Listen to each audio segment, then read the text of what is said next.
O assunto é economia. Vamos conversar a partir de agora com o economista e colaborador do site Carta Maior, César Locatelli. Bom dia, Locatelli.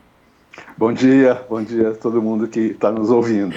Bom, muita coisa para se dizer, né, nesse início de ano, 11º dia do ano, fatos econômicos que já nos preocupam. Desde o final do ano passado, claro, as previsões não eram nada animadoras e o destaque, infelizmente, negativo nesse início de ano é, de fato, o desemprego e a subocupação. E para a gente começar, queria que você contasse um pouco para a gente, porque no seu texto no site Carta Maior, você menciona que o Brasil tem 32,5 milhões de trabalhadores subocupados. Nesse cenário que eu disse, ruim, de crise econômica, de situação complicada por causa do número alto de desemprego, o que significa? Como ler essa taxa da subocupação? O que significa? Legal. Olha, Maria Tereza e ouvintes da Brasil Atual, minha opinião é a seguinte, é que a coisa mais importante que uma economia de um país pode dar para os seus cidadãos é a possibilidade de trabalhar. Eu acho que isso é mais importante até do que a inflação, é mais importante do que o crescimento do PIB.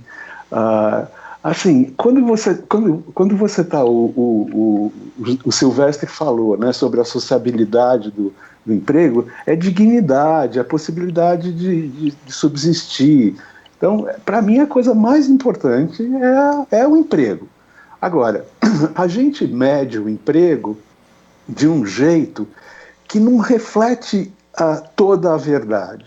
Quando você diz que o Brasil tem 14 milhões de desempregados, de desocupados ou desempregados, toda a mídia repete esse número. Só que esse número conta um pedaço da história.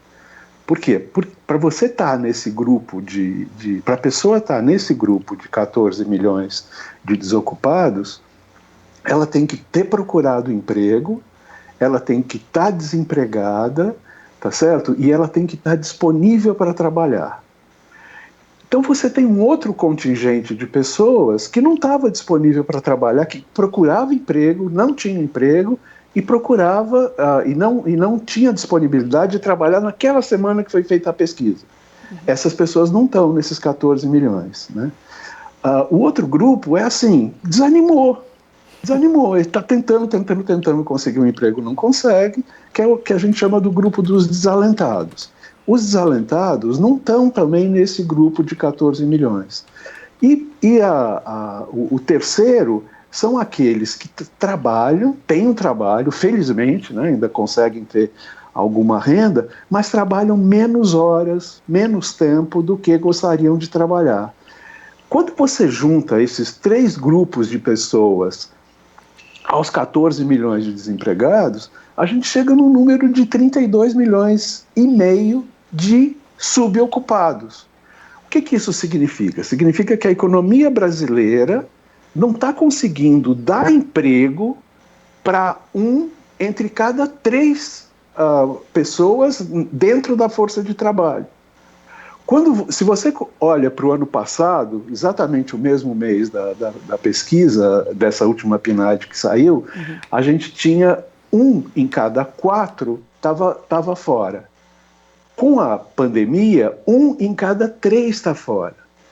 Então, a economia brasileira não consegue empregar aqueles que querem, que estão disponíveis e poderiam estar produzindo bens e serviços para a sociedade brasileira. E é exatamente nesse quadro que você ouve essa história de cortar o auxílio emergencial. Que, gente, olha, 1 de cada 3, né? Não é possível. E o que aconteceu claramente nesse ano de 2020 foi que o auxílio emergencial tirou muita gente de um sofrimento enorme, né? Porque 32 milhões e meio de pessoas, você não está falando, né? Imagina que grande parte desses 32,5 são chefes de família.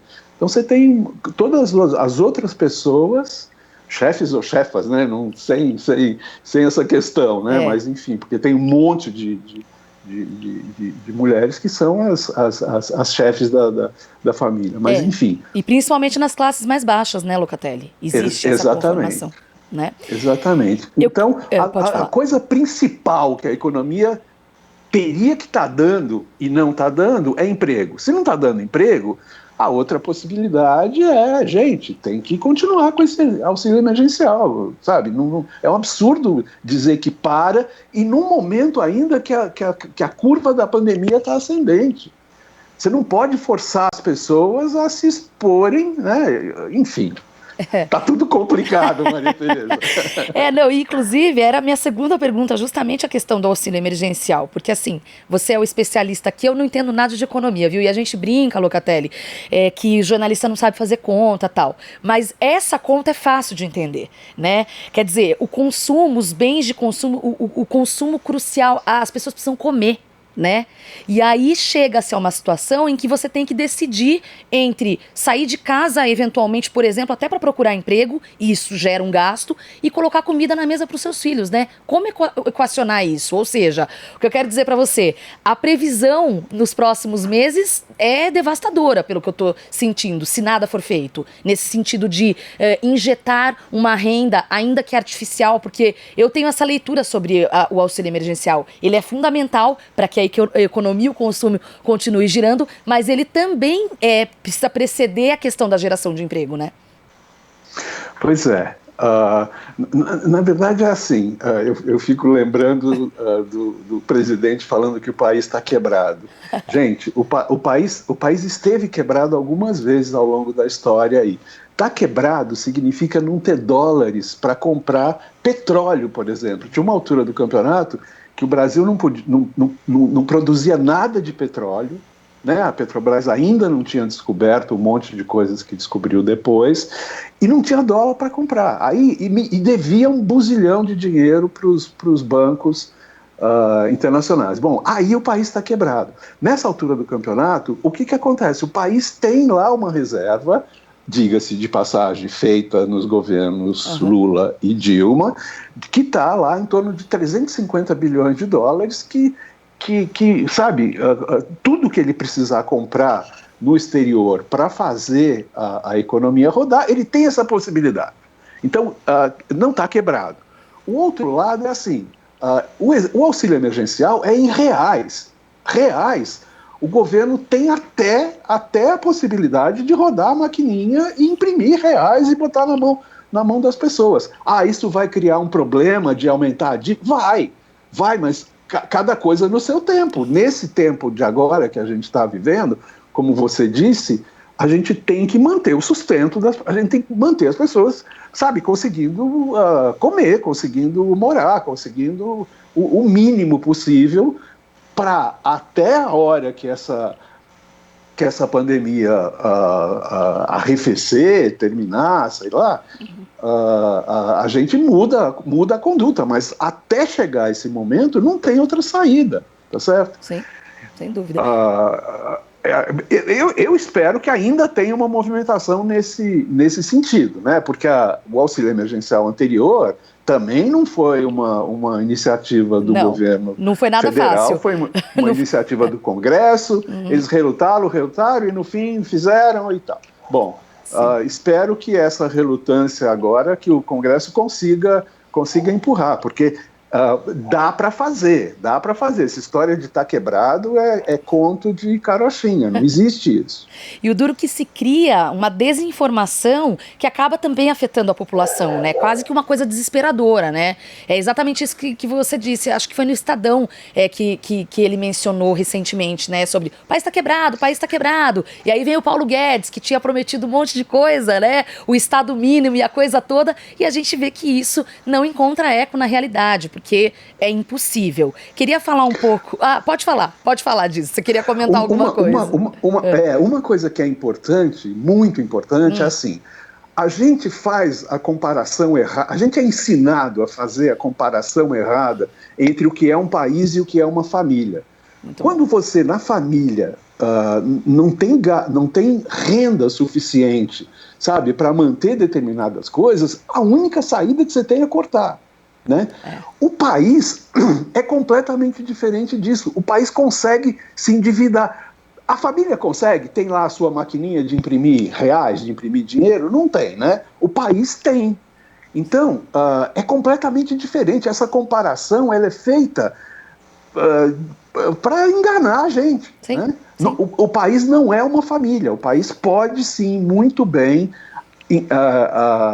fazer dívida, né, para ter reais, para cumprir essa obrigação que ele tem hoje, sabe, de prestar auxílio emergencial para esse contingente enorme de gente que não tem, que a própria economia, não é que a pessoa que não quer trabalhar, não, a economia não consegue oferecer trabalho para essas pessoas, tá certo? Então, às vezes a gente, sabe, as histórias que chegam para a gente são histórias que não combinam, sabe, não fazem parte da realidade da economia em si, né? Com certeza. E para a gente encerrar, Locatelli, eu queria saber o seguinte. Sim. A gente viu no ano passado, em meio a essa crise toda, uma tímida recuperação da questão do comércio, claro, também por causa do final do ano, e da indústria. Mas os números do seguro-desemprego mostram que o setor de serviços foi muito afetado por causa do isolamento, da pandemia e tudo mais.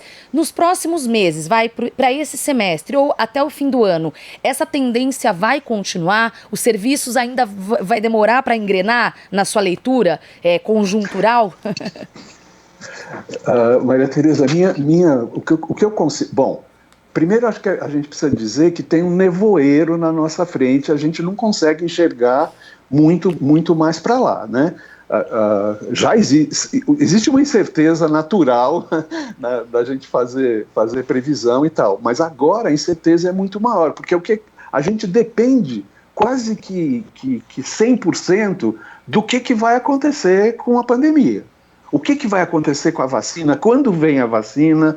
Quando é que a gente vai poder tentar voltar, né, a vida da gente como era anteriormente, né? A gente não sabe ainda. Então, e como eu não tenho um horizonte de que as coisas vão estar resolvidas em 3, 4, 5 meses, eu tendo a ser bastante pessimista. Eu acho que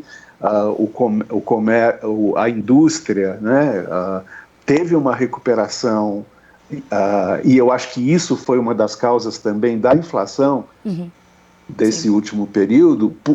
Uma das coisas fundamentais foi o auxílio emergencial. Sim. Botou renda na mão das pessoas, essas pessoas saem para consumir, especialmente alimentos, tá certo? Isso que fez com que a economia no Brasil não fosse um desastre completo, né? A gente vai cair, as previsões são que o produto, né, tudo aquilo que a gente produz de bens e serviços cai aí por volta de 5,5% em 2020, a previsão era que fosse o dobro disso, não foi muito por conta do auxílio emergencial, e o que vai acontecer agora em 2021 é uma repetição desse quadro, mas dependendo de como é que chegam as vacinas, como é que vai ser a eficiência, como é que vai ser a volta das pessoas e quando isso vai acontecer, né? Quanto mais tempo a gente demora para ter a população imunizada, se é que essa vacina de fato consegue imunizar, e aparentemente consegue, mas quanto mais tempo a gente demorar, mais a gente está chutando a recuperação para frente. Então, infelizmente, meu quadro aí para 2021 é quase que uma repetição de 2020. E essa puxadinha que deu aí no segundo semestre e tal, tenho muita dúvida se ela consegue, sabe, continuar em 2021, infelizmente. Bom, infelizmente mesmo, mas felizmente podemos contar com análises como a sua. Quero agradecer muito, César Locatelli, economista e colaborador do site Carta Maior. Até uma próxima oportunidade, tenha um bom dia. Até uma próxima, bom dia para todo mundo. Você está ouvindo Jornal Brasil Atual. As notícias que os outros não dão.